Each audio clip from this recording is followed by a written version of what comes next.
Today, I'm going to be talking about fentanyl. So, does anyone know what fentanyl is? No. No. It's a drug. Yes, it is a drug, but I will explain what kind of drug it is. Okay. So, fentanyl is often found as an adulterant. Adulterant just means it's like another substance that's mixed with another substance. For example, like fentanyl mixed with marijuana, for example. And other legal drugs because it's cheap and it's very easy to produce. About 500,000 counterfeit pills can be manufactured from a kilogram of fentanyl, and synthesizing this drug is not difficult for clandestine laboratories. So that just means like illegal laboratories, and synthesizing is just basically something that results from synthesis rather than occurring naturally, especially product such as drugs of chemical synthesis. So that instead of being derived naturally from like natural substances, it's derived from chemicals. Recently, it's been mixed into heroin or cocaine, or sometimes sold instead of heroin. Fentanyl has a higher potency, so potency just means like measure of drug activity expressed in terms of the amount required to produce an effect of given intensity. So it's just what makes the drug really intense. Fentanyl increases the risk of overdose because of its potency for users who do not know that the drug is mixed within their dose. And heroin and fentanyl look very similar when in powder form. So this is fentanyl up here, and then heroin down here, and as you can see, they look pretty similar. So when they're mixed together, no one can really know if fentanyl would be in it. One synthetic derivative of fentanyl is carfentanil, which is estimated to be 10,000 times stronger than heroin, and this has only been recognized to be used as a veterinary anesthetic for animals. So that's also something that can be mixed with fentanyl. Yes. Does it have, so if it's used for animals, like does it get them high the same way that it does people, or does it just knock them out? No, it would just knock them out for like surgery and stuff like that.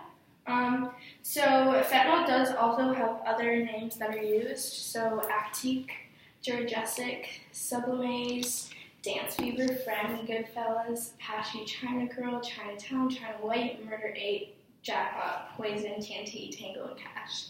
So if you hear terms such as that, when you're out somewhere, they're probably referring to fentanyl. So it belongs to narcotics. So it's classified as Schedule II prescription drug. So it's both legal and illegal. Fentanyl belongs to the category of narcotics. So narcotics can also be known as opiates, which are just compounds found in the opium poppy plant. So it's naturally made. Or painkillers. So this category is compiled of substances that are most commonly abused among individuals, and narcotics attach themselves to pain receptors, and receptors are just cells that respond to light or heat in your brain, and then they transmit these signals to like other nerves within the bodies. And this type of drug is prescribed sometimes to individuals who help temporarily treat severe pain. For example, pain that individuals endure from cancer. So, like I said, fentanyl is considered legal if prescribed by a doctor. However, it's still considered illegal because many individuals can like distribute it illegally. So where do substance compounds come from? Naturally occurring synthetic compounds, precursors to other medicines. So fentanyl is man-made in laboratories, so pharmaceutical and legal, like I said before. The substance is derived from piperidine, which is just this, once again, the opium poppy plant, just a fancy name for it. An organic compound that is used in the synthesis of many pharmaceuticals. And so molecule is manipulated to create various potencies. So, for example, NPF derivatives, which just means non-pharmaceutical fentanyl. An example of that could be sold as synthetic heroin, so fake heroin, basically. So China is actually the major supplier of fentanyl, and fentanyl is an incredibly potent opioid analgesic. So that's just a fancy word for something that's like acts to relieve pain. for specific different things. So the origin and history of the substance. So company Janssen Pharmaceutica developed it first in 1959, and it was used primarily as an anesthetic and pain reliever for medical purposes. In the 1960s, it started to be used as an intravenous anesthetic, so they started to inject it into people's arms using needles, and that was known as Sublimaze. And then in the 1990s, fentanyl transdermal patches were introduced for patients who were diagnosed with cancer, and then also it came in the form of a lollipop, which is also known as Actique. So some statistics: more than 9,000 people lost their lives in Canada between January 2016 and June 2018 related to opioids, specifically fentanyl. And 72% of accidental apparent opioid-related deaths have occurred since then. So down here is just like a map of some deaths that have taken place since that time. So 2,066 apparent opioid-related deaths, death rate of 11.2 per 100,000 population. Okay. And then this one's just a chart of the ages of people who have used fentanyl. So 20 to 29 years old is 20%. 1% of those were 19 years and under. 30 to 39 years old was 27%, 21%, 40 to 49, and the rest were 50 and above. Wow.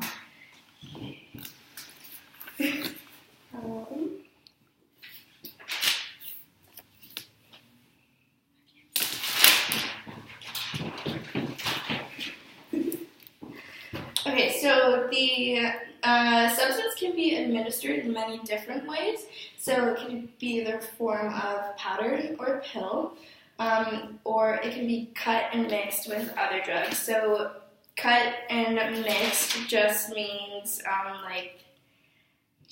essentially just mixing it with other substances. Mm-hmm. And then drugs like heroin and cocaine, for example, and then people can swallow, snort, or inject it without realizing it because it is mixed with so many other substances, which increases the risk of overdose within the individuals. And then prescription patches by smoking or chewing.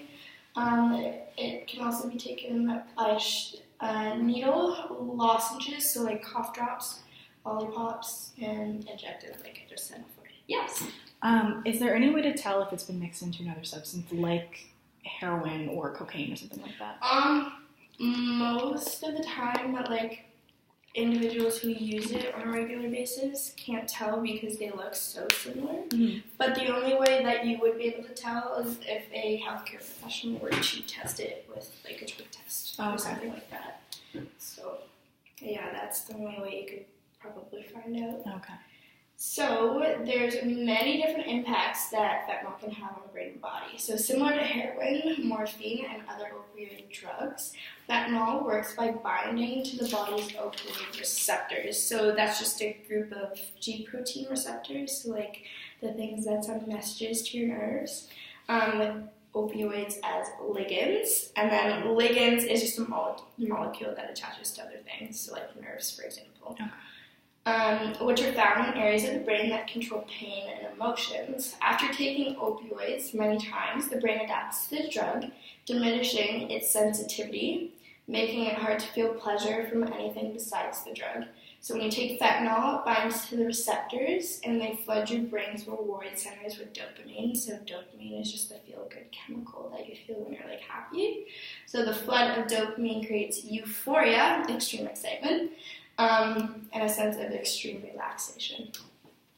Some side effects that you would experience or notice in a person who is using fentanyl would be extreme happiness, drowsiness, nausea, confusion, constipation, sedation, problems breathing, unconsciousness, difficulty urinating, changes in vision, anxiety, depression, difficulty sleeping, dry mouth, sudden reddening on the face, neck, or upper chest, uncontrollable shaking, back pain, chest pain, etc. Yep. Right. Any questions so far? No. No. So, patterns of use. So, after researching and exploring a study conducted in British Columbia, it was identified that there are many patterns of use in regard to individuals and their usage of fentanyl. So, the study included the following. So, fentanyl was detected in urine samples of 15% of participants who were distributed as 20% of people who injected street drugs. So, that's where that pattern was found that it was most commonly used within those individuals who used intravenous method instead of the other ones that I mentioned. And then 4% of people who engaged in non-injecting street drugs. So that's just like smoking or inhaling and stuff like that. So researchers found that all participants who tested positive for fentanyl tested positive for other substances. So morphine and heroin was 89%. Amphetamine and methamphetamine, 75%, and then cocaine, 72%, because it could be mixed very easily with all of those substances as well. And then the following were individuals that were more likely to present as positive for fentanyl: females, younger individuals as part of recreational use, injected street drugs in the past 6 months, and then experienced a drug overdose in the past 6 months. I tried to research why that was, the females one, but I couldn't find anything on it. And then 56% disclosed having used opioid substitution therapy with methadone in the past 6 months, and 5% reported having accessed opioid substitution therapy based on the combination of buprenorphine and naloxone in the same time period. So those are just other opioids that help treat drug addiction. That's most commonly used to help people recover, basically. Okay. And risk factors and protective factors associated with this substance. So risk factors include aggressive behavior, because they're very dependent on the drugs. So when they don't have it or are experiencing withdrawal symptoms, which I will mention next, they will become very aggressive. Lack of parental supervision. So if their parents, for example, just because they're using the substance so much, they're not keeping an eye on their children, and they're more focused on getting what they need, basically. Substance abuse, drug availability, and then poverty, because most of their money is being spent on fentanyl, so that just increases their chances of poverty, basically. And then protective factors, so self-control. So this is what can happen like during the time that they are using it, but also working towards recovery, so self-control can be established. Parental monitoring, not sure why that wasn't on there, couldn't find the reasoning for it. Academic competence, so that's what can happen if they do recover from using fentanyl. Anti-drug use policies, which prevents individuals from using fentanyl, which I did include in here somewhere, but I can't remember where I put it. And then strong neighborhood attachment, so basically support systems is a protective factor of using that drug as well. And then the fentanyl can have drastic impacts on people who are pregnant, and also can increase the risk of HIV. So fentanyl is often used to lessen pain during labor because it is a painkiller. So an unborn child can experience neonatal abstinence syndrome, which is just a group of problems that occur in a newborn who have been exposed to the addictive opiate drug while in the womb. So just meaning that they would experience really bad withdrawal symptoms. So is that like if the mother was to be using during her pregnancy, or purely if she received those drugs before going into labor? If she was using them during her pregnancy. Okay. Yeah. And then those who use fentanyl during pregnancy increase the risk of their newborn baby developing also the disorder, but also preterm labor, premature birth, fetal growth restriction, low birth weight, heart defects, spina bifida, or miscarriage. It's just a lot of bad things. Yes, a lot of bad things.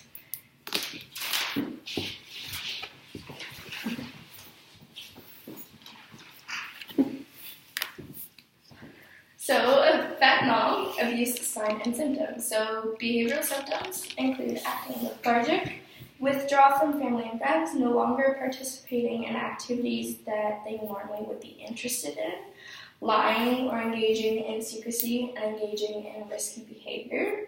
Physical symptoms include shallow breathing, slowed heart rate, drowsiness, nausea, constipation, and gastrointestinal distress. Cognitive symptoms, confusion or disorientation, inability to focus on anything, and then impaired judgment. So they don't really know the difference between right and wrong if they're using fentanyl. And then psychosocial symptoms include anxiety, paranoia, mood swings, or extreme excitement, or dysphoria, which is just like really extreme sadness. So what symptoms of withdrawal exist? Powerful craving for fentanyl or synthetic derivative of fentanyl. Do you remember what the synthetic derivative was? No. Not heroin. So it's just the heroin? Close. So it's a synthetic form of heroin that is actually fentanyl, but made mostly from chemicals that don't occur naturally. Yes. There you go. That's exactly what I was going to say. Watery eyes, runny nose, excessive sweating, psychomotor agitation, so just impedes your motor skills, inability to experience pleasure, flu-like symptoms, loss of appetite, nausea, vomiting, and or diarrhea, cramps in your abdomen, or muscle and bone pain. So there are many dangers associated with those who abuse the use of fentanyl, and I'm going to explain what that looks like and then what also effects overdose would have for those individuals. So it's more potent than other opioids, so it has a much stronger intensity and is often combined with other drugs, like I mentioned before. So these two factors increase the potential for fatal overdose because people don't know that they're mixed together.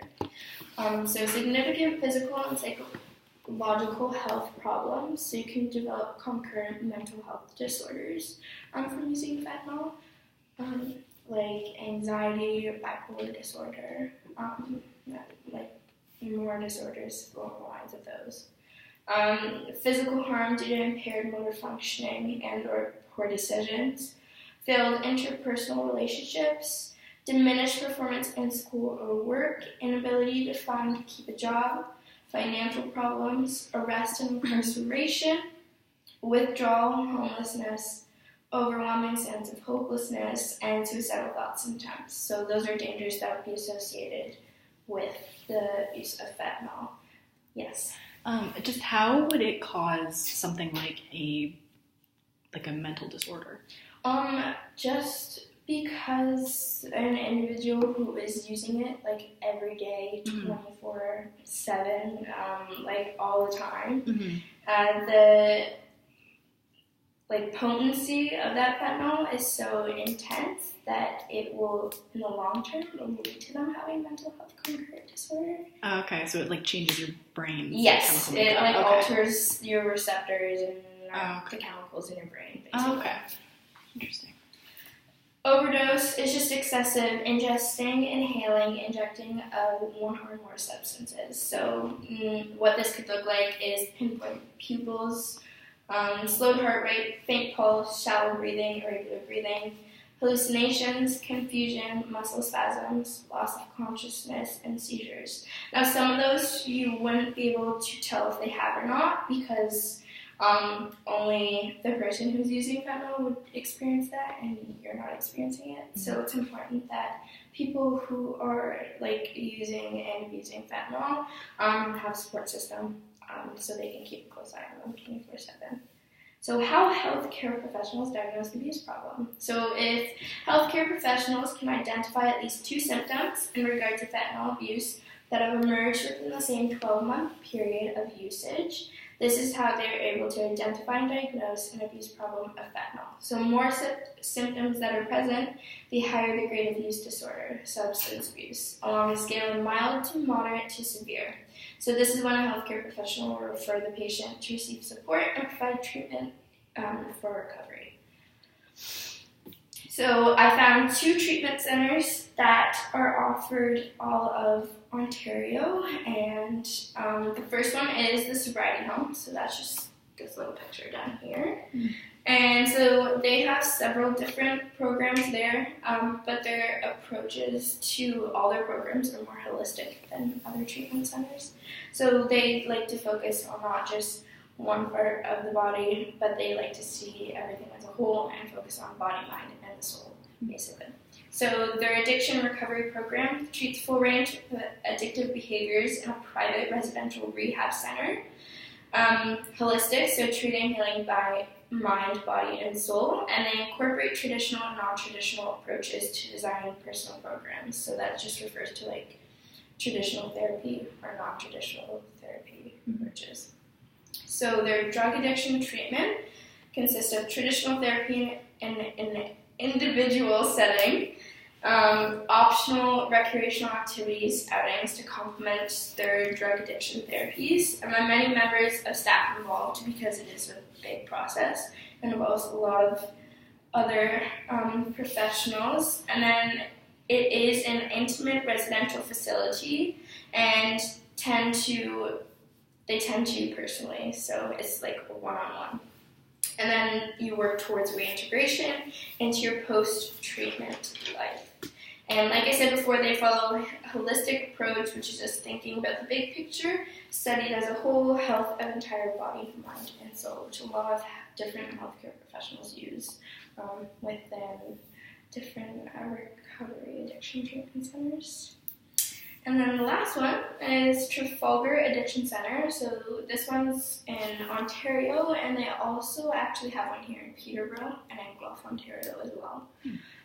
So they're fentanyl detox supervised. So that just means that all clients who are trying to go through the process of being admitted to this center has to go through a full detox before. And it has to be fully supervised. So they just work with an outside medical detox center that after completing this process, the client can just transition to very easily into the treatment center to begin the recovery process. So it is evidence-based. It's effective residential drug rehab from fentanyl addiction, specifically at all locations. They receive personalized fentanyl addiction treatment programs, and which focuses on the person's personal substance abuse issues or concurrent mental health problems. Patients are asked to complete an intake form before they are admitted to Trafalgar, just because this makes it easier for professionals who work within the center to create their individual treatment programs. So the outpatient program that they have is actually located in Toronto, and then one of their rehab centers, like I said, is located here in Peterborough. And so basically they have access to specialized aftercare support after they complete the program with the center. And it's 30 days in Guelph, Ontario, and then 45 days in Peterborough. So Peterborough helps clients with addiction-specific issues, and then the one in Guelph is focusing more on substance abuse and mental health problems, basically.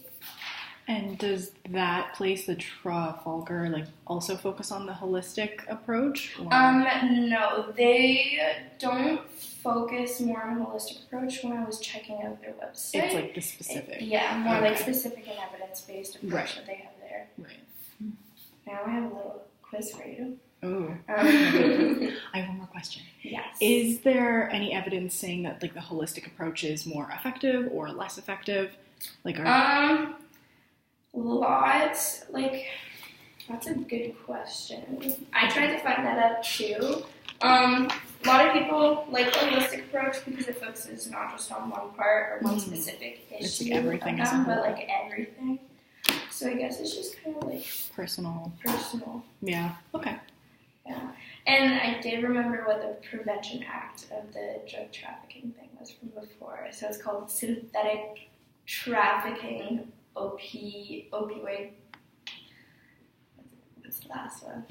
Prevention. Okay, cool. That's what it was. Good job. So that just prevents, for example, China, because they sell it illegally, and basically give it to other countries that when they don't want it illegally. But all it does is just prevent that from happening by, I guess, they just check postal packages more in depth. Makes sense. Just to make sure.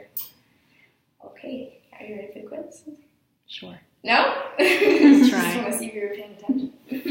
So what is fentanyl made from naturally? Poppy plants. What does it look like? Which form? There's multiple forms of it. Yeah, there is multiple forms of it. So it could be powder, but it's also like in a pill form. Mm-hmm. It's like a white powdery substance, right? Yes. Do you remember any of the rest of them? I mean, you can inject it. It can be the transdermal patch. Mm-hmm. And The lollipop. oh yeah, the lollipop. Yeah. You guys got it. Forgot about that one. Awesome. Name some side effects. Anxiety. Mm-hmm. Bipolar disorder. After the Yes. one. Well, that one would be more Like dangers long-term. associated with it. The pupils Yes. changing. Yes. Constipation. Mm-hmm. Breathing. Something about breathing.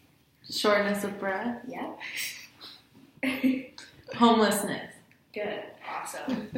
And then what, I already asked you this one, but what is a synthetic derivative? Do you remember? It was a chemical, so it's a chemical-based drug.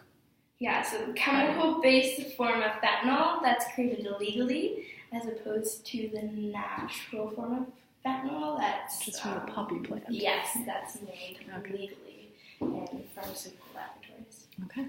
All right, any more questions for... No, I feel good about it. I learned Awesome. some more. Thank you. Thank you. Job.